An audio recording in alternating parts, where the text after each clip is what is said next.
Hello and welcome. Today we're going to talk about the Cyanokit Use for the smoke inhalation patient. This Cyanokit will be carried on the BC unit. I'll also have one Cyanokit in my vehicle as well. So the Cyanokit is primarily used for the smoke inhalation patient. First I want to go over the protocol because that's where we should always start, is the protocol itself. Protocol 16W hydroxycobalamin is the drug itself. Class is cyanide antidote. The actions of hydroxycobalamin binds cyanide, forming cyanocobalamin for urinary excretion. No contraindications in the setting of suspected cyanide toxicity. So the risk far outweighs the rewards when we're dealing with a smoke inhalation patient using this drug. So no primary contraindications. The dosage is 5 grams, so in the vial is 5 grams and it is to be delivered over 15 minutes. So let's real quick look at a few facts about cyanide. So cyanide can be released by virtually any material burning carbon and nitrogen at high temperatures and low oxygen conditions. Cyanide enters the body and reaches cells. It prevents them from being able to receive oxygen. So as cyanide reaches a cell, it binds to that cell and it prevents oxygen from binding to that cell.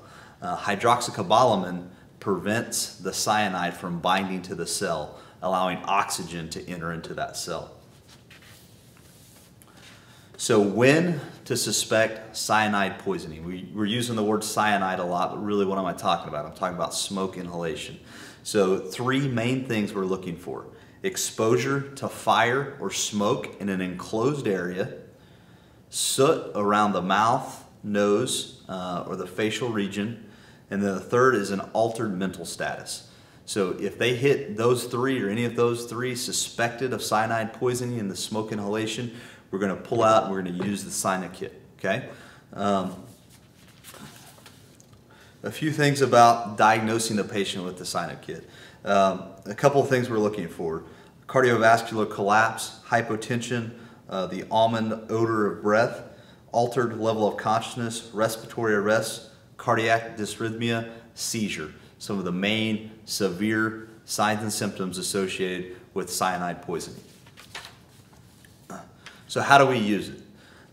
So here's the drug right here. It's in a glass vial and it's a red crystalline solution. Okay, so what we have to do here is we have to add 200 mils of normal saline into the vial.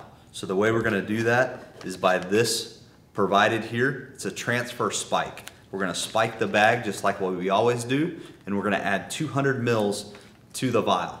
After adding the 200 mils, we're going to gently rock back and forth for 60 seconds to reconstitute this drug. After we do that, then we're going to deliver it to the patient over 15 minutes. So the dosing here is 5 grams in 15 minutes delivered to the patient.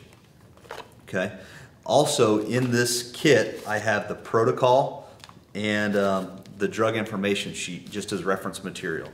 So this box here has a reflective labeling on it, and again, it's going to be carried in the BC unit and one in my vehicle as well. We're going to carry these for the smoke inhalation patient anytime we're encountering a structure fire. We need to be thinking about this. We're going to have it on the tactical worksheet for the fits and the BCs to use, and we'll be ready to rock. So next, I want you to view the video provided from the manufacturer about the drug. It's a short 15-minute video that quickly goes over the details of the cyanide.